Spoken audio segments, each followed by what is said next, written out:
ವೀಕ್ಷಕರೇ ನಮಸ್ಕಾರ. ಹೊರ ಜಗತ್ತು ಇವತ್ತು ವಿಚಿತ್ರವಾದಂಥ ಬದಲಾವಣೆಗಳನ್ನು ಕಾಣ್ತಾ ಇದೆ. ಮತ್ತು ಇಲ್ಲಿ ನಾವು ನಿದ್ದೆ ಕೆಡುವಂಥ ಸನ್ನಿವೇಶ, ಅಂದರೆ ಹೆತ್ತವರು ನಿದ್ದೆಗೆಡುವಂಥ ಸನ್ನಿವೇಶ ನಾವು ಕಾಣ್ತಾ ಇದ್ದೀವಿ. ಪ್ರಮುಖವಾಗಿ ಇವತ್ತು ಕಾಲೇಜ್ ಕ್ಯಾಂಪಸ್ಗಳಲ್ಲಿ ನಡೆಯುತ್ತಾ ಇರುವಂಥದ್ದು ಬಹುಶಃ ನಮ್ಮ ಮನುಕುಲಕ್ಕೆ ಮಾರಕವಾದಂಥ ಕೆಲವು ವಿಚಾರಗಳು ಅಂತ ನಾನು ಅನ್ಕೋತೀನಿ. ನಾವೇನಿವತ್ತು ಲಿಬರಲ್ ಅಂತ ಹೇಳ್ತೀವಿ, ಇವರು ಮಾಡೋ ಅಧ್ವಾನಗಳು, ಇವರ ಫಿಲಾಸಫಿಗಳು ಅಥವಾ ಇವರ ಏನು ಆರ್ಗ್ಯುಮೆಂಟ್ಗಳಿದ್ದಾವೆ ಮಕ್ಕಳ ತಲೆಯನ್ನು ಕೆಡಿಸ್ತಾ ಇದ್ದಾವೆ, ಮಕ್ಕಳಿಗೆ ದಾರಿ ತಪ್ಪಿಸ್ತಾ ಇದೆ. ಅದರಿಂದಾಗಿ ನಮ್ಮ ಸಮಾಜದ ಸ್ವಾಸ್ಥ್ಯ ಕೂಡ ಕೆಡ್ತಾ ಇದೆ ಅನ್ನೋದನ್ನು ನಾವಿಲ್ಲಿ ಮನಗಾಣಬೇಕಾಗುತ್ತೆ. ಯಾಕೆಂದರೆ ಈ ಲಿಬರಲಿಸಮ್ ಹೆಸರಲ್ಲಿ ಮಕ್ಕಳಿಗೆ ಸ್ವೇಚ್ಛಾಚಾರವನ್ನು ಹೇಳಿಕೊಡ್ತಾ ಇದ್ದೀವಿ ಅನ್ನೋದು ನಾವು ಮನಗಾಣಬಹುದು. ಇಲ್ಲಿ ಸಾಮಾನ್ಯವಾಗಿ ಸಾಧಾರಣ ಎಲ್ಲ university, higher educational institutions like medical college ಇರ್ಬೋದು, ಇಂಜಿನಿಯರಿಂಗ್ ಕಾಲೇಜ್ಗಳಿರ್ಬೋದು, ಇಂಥ ಕಡೆ ನಾವೇನು ವೋಕಿಸಮ್ ಅಂತ ಹೇಳ್ತೀವಿ, ಇದು ಒಂದು ಟ್ರೆಂಡ್ ಆಗಿ ಕಾಣಿಸ್ತಾ ಇದೆ. ಮತ್ತು ಮಾದಕ ಔಷಧಗಳ ಬಳಕೆ ಕೂಡ ಈ ಕ್ಯಾಂಪಸ್ಗಳಲ್ಲಿ ಇವತ್ತು ಸರ್ವೇ ಸಾಮಾನ್ಯವಾಗಿ ನೋಡ್ತಾ ಇದ್ದೀವಿ.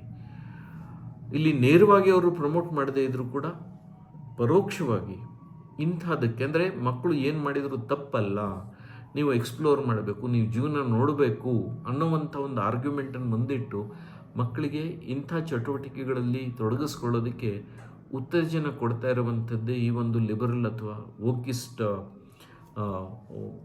ಮನಸ್ಥಿತಿ ಅಂತ ನಾವು ಇಲ್ಲಿ ಮನಗಾಣ್ತೀವಿ. ಆದ್ದರಿಂದ ನಾವು ಮಕ್ಕಳನ್ನು ಮೊದಲಿಂದನೇ ಸೇಫ್ ಗಾರ್ಡ್ ಮಾಡಬೇಕಾಗತ್ತೆ, ಮೊದಲಿಂದನೇ ಇದ್ರ ಬಗ್ಗೆ ಅವೇರ್ನೆಸ್ ಕೊಡಬೇಕಾಗತ್ತೆ, ಮತ್ತು ಅವರು ದಾರಿ ತಪ್ಪದೇ ಇರೋ ರೀತಿಯಲ್ಲಿ ನೋಡ್ಕೋಬೇಕಾದ್ದು ಕೂಡ ನಮ್ಮ ಜವಾಬ್ದಾರಿ ಆಗುತ್ತೆ. ಇತ್ತೀಚೆಗೆ ಒಬ್ಬರು ಒಳ್ಳೆ ಎಜುಕೇಟೆಡ್ ಪರ್ಸನ್ನು, ಒಳ್ಳೆ ಅಂದರೆ PhD ಮಾಡಿರೋರು, ಹಾಗೆಯೇ ಸರ್ಕಾರದಲ್ಲಿ ಉನ್ನತ ಹುದ್ದೆಗಳನ್ನು ಅಲಂಕರಿಸಿರುವಂಥ ಒಬ್ಬ ಮಹಿಳೆ ತನ್ನ ಮಗಳ ಬಗ್ಗೆ ಹೇಳ್ಕೊತಾ ಇದ್ರು.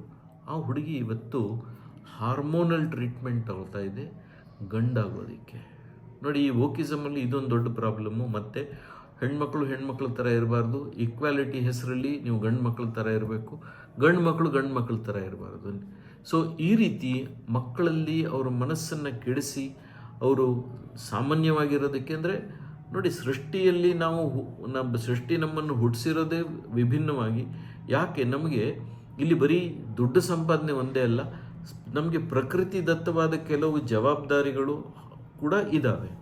ಇದನ್ನು ನಾವು ನಿಭಾಯಿಸೋದಕ್ಕೆ ನಾವಾಗಿದ್ದರೆ ನಮ್ಮತನ ಉಳ್ಕೊಳ್ಳುತ್ತೆ, ಮತ್ತು ನಾವು ಅದನ್ನು ನಿಭಾಯಿಸೋದಕ್ಕೂ ಕೂಡ ನಮಗೆ ಅನುಕೂಲ ಆಗುತ್ತೆ. ಅಂಥದ್ರಲ್ಲಿ ಇಂಥ ಕಾನ್ಸೆಪ್ಟ್ಗಳನ್ನು ತಂದಾಗ ಮಕ್ಕಳಲ್ಲಿ ಸಾಕಷ್ಟು ಕನ್ಫ್ಯೂಷನ್ ಉಂಟಾಗೋದು ನಾವು ನೋಡ್ಬೋದು. ಸೊ ಈ ಹುಡುಗಿ ಇವಾಗ ಹಾರ್ಮೋನಲ್ ಟ್ಯಾಬ್ಲೆಟ್ಸ್ ತಗೊಂಡು ತಾನು ಗಂಡಾಗಬೇಕು, ತಾನು ಹೆಣ್ಣಾಗಿರೋದು ನನಗೆ ಇಷ್ಟ ಇಲ್ಲ. ಯಾಕೆ? ಅವಳ ಮನಸ್ಸಲ್ಲಿ ಇರುವಂಥದ್ದು ಏನು ಅಂತ ಹೇಳಿದರೆ, ಹೆಣ್ಣಾಗಿರೋವರೆಗೂ ನಾನು ಪ್ರತಿ ತಿಂಗಳು ಮುಟ್ಟಾಗುವಂಥ ಏನು ಪ್ರಕ್ರಿಯೆ ಇದೆ ಇದನ್ನು ಅನುಭವಿಸ್ಬೇಕಾಗತ್ತೆ, ನನಗಿದು ಇಷ್ಟ ಇಲ್ಲ, ನನಗಿದನ್ನು ಬದಲಾಯಿಸ್ಕೋಬೇಕು, ಅದಕ್ಕೆ ನಾನು ಗಂಡಾಗಬೇಕು ಅನ್ನೋವಂಥ ಒಂದು ನಿರ್ಧಾರಕ್ಕೆ ಬಂದು ಆ ಹುಡುಗಿ ಇಂಥ ಕೆಲಸಕ್ಕೆ ಕೈ ಹಾಕಿದೆ.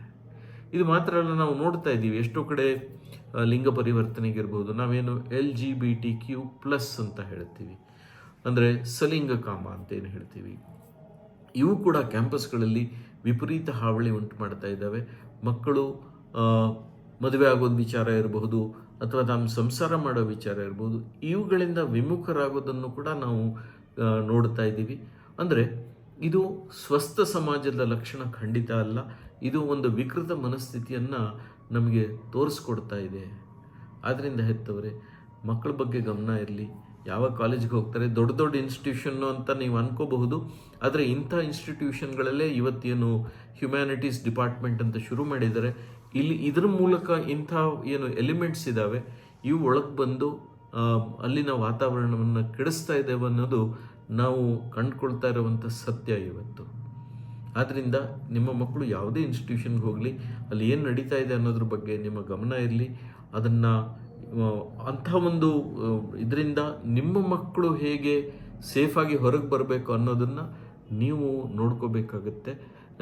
ಎಕ್ಸ್ಪರ್ಟ್ ಹೆಲ್ಪ್ ಬೇಕು, ಎಲ್ಲಿ ನಿಮಗೆ ಇಲ್ಲಿ ಮಕ್ಕಳಿಗೆ ಗೈಡೆನ್ಸ್ ಬೇಕು, ನಮ್ಮಂಥ ಎಕ್ಸ್ಪರ್ಟ್ಸ್ ಏನಿದ್ದಾರೆ, ಯಾರು ನಿಮಗೆ ಸಪೋರ್ಟಾಗಿ ನಿಲ್ಲಬಹುದು, ಇಂಥವ್ರು ಖಂಡಿತ ಇರ್ತಾರೆ. ಅವರು ಸಹಾಯ ಪಡ್ಕೊಳ್ಳಿ. ಯಾಕಂದರೆ ಮಕ್ಕಳು ನಿಮ್ಮ ಮಾತನ್ನು ನೇರವಾಗಿ ಒಂದೊಂದು ಸರಿ ಕೇಳದೇ ಇರ್ಬೋದು. ಅಂಥ ಟೈಮಲ್ಲಿ ನಾವು ನಿಮ್ಮ ಸಹಾಯಕ್ಕೆ ಬರ್ತೀವಿ. ಯಾವುದೇ ಕಾರಣಕ್ಕೂ ಸಹಾಯ ತಗೊಳ್ಳೋದಕ್ಕೆ ಹೆಸಿಟೇಟ್ ಮಾಡಬೇಡಿ. ದಯವಿಟ್ಟು ನಿಮ್ಮ ಮಕ್ಕಳನ್ನು ಕಾಪಾಡಿಕೊಳ್ಳಿ.